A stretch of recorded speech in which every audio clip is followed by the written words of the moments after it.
Kasapların sultanı Gizem Hanım'ı arıyorum. Nerede acaba Gizem? Benim tüm Türkiye rezil ettin oğlum. Evet, izleyin. Bakın Gizem Sinek Hanım. geliyor. Sinek.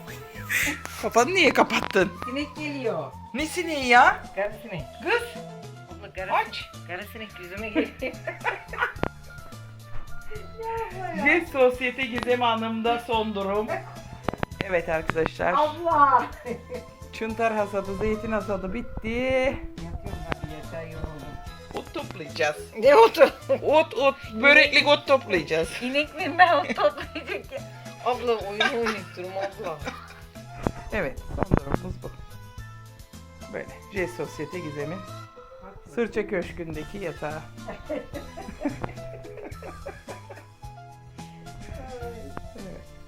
PUBG oynuyor.